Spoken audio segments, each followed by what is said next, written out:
Is it just me, or does it feel like despite the vast connectivity of the digital age, the world is only getting lonelier? It's funny, our days here are some of the most isolating we have ever experienced. Yet somehow I felt more alone when we were living in the big city, close to all of our friends and family. I don't know if I can explain exactly why that is. We had a lot of friends, a church, a community that we were very dedicated to. Our families all lived within a half an hour of our home. And in that time, there were so many moments of genuine connection and joy that materialized when we were together. But those moments always seem so far apart. We all had to go back to our work, to our own world, our own problems. And I found as we got older and our lives got more complicated, the harder it was to find this time with family, friends, and community. Maybe I'm an idealist, but I just remember often thinking to myself, why do these moments have to end? Why do they have to be scheduled and organized around our busy and individualistic lives? If we truly enjoy being together, can't we just choose to live life in a more communal way? Do we really have to try and make it for ourselves in this world? Wouldn't it be easier if we all supported each other and worked towards common goals together? I think in many ways coming here was a way for us to try and answer those questions.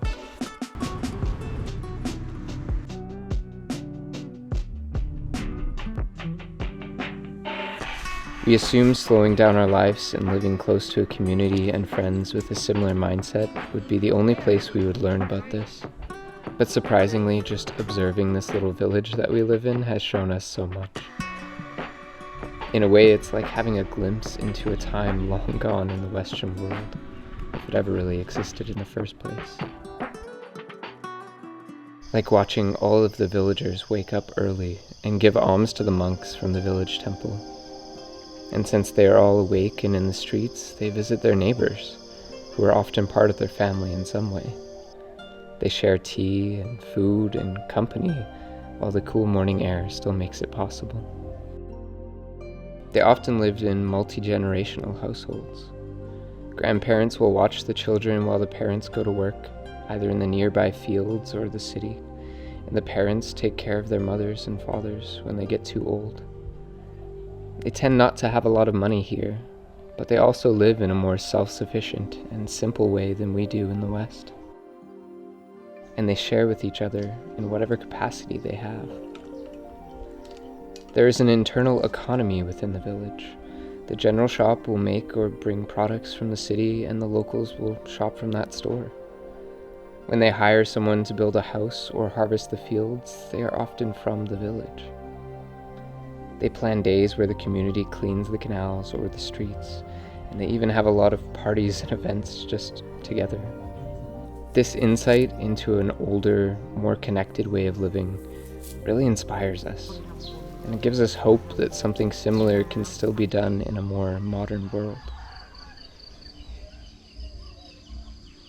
That ultimately is a big part of the vision we have for our dream, to be able to create and cultivate a community somewhere, to create a place that is self-sufficient and sustainable as possible, that supports and encourages an internal and local economy, a place that has a mission to give back more than it takes from the world.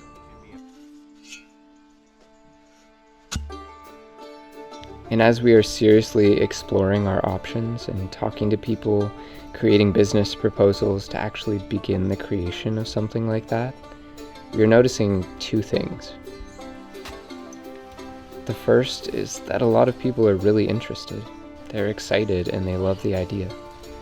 They are also fed up with the direction the world seems to be heading, and they want to do something in their own lives to counteract it.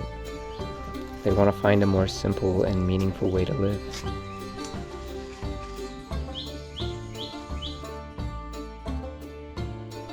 But the second thing is, everyone is so terrified to actually make that a reality. Which is fair. It's a big deal. It's a big change, and requires some amount of risk.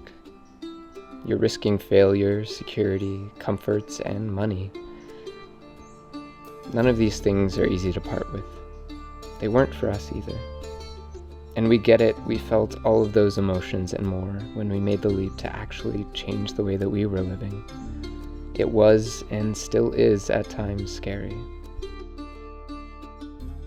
But I guess in some sense it just boils down to your values and outlook on life. We value trying to make our vision a reality more than we do security, comfort, or money, and feel that if we didn't at least try to make this happen, that ultimately would be something we regret.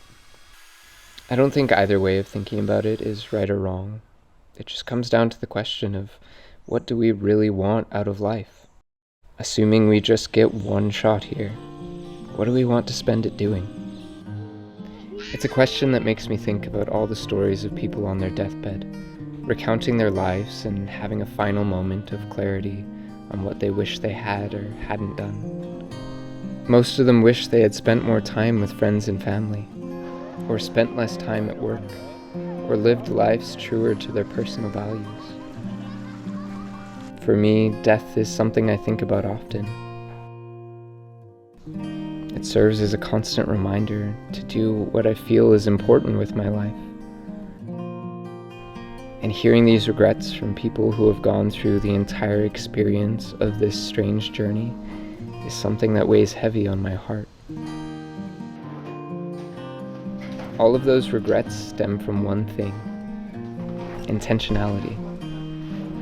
These people wish they had been more intentional with how they spent the years of their life, which is something I feel like we are all guilty of at times. And the world doesn't make it easy. It feels as if, in principle, the world is more connected than ever, globally and digitally. But it's also the loneliest it's ever felt. The way of life that exists in both Pun Pun and this village resembles the threads that intricately weave together a piece of fabric. Just as in a tapestry, their connections are not reliant on a single thread, like a job or a hobby or specific interest. Instead, their lives are interwoven, much like the strands and stitches of a tapestry, creating a robust and beautiful pattern of shared experiences. They depend on one another, drawing strength from the tight weave that binds them. And when a single thread in their communal tapestry breaks, they find strength in the countless other threads holding it all together. So do we all have to live such lonely lives? Do we really need to be so focused on our own goals and building up our own kingdoms?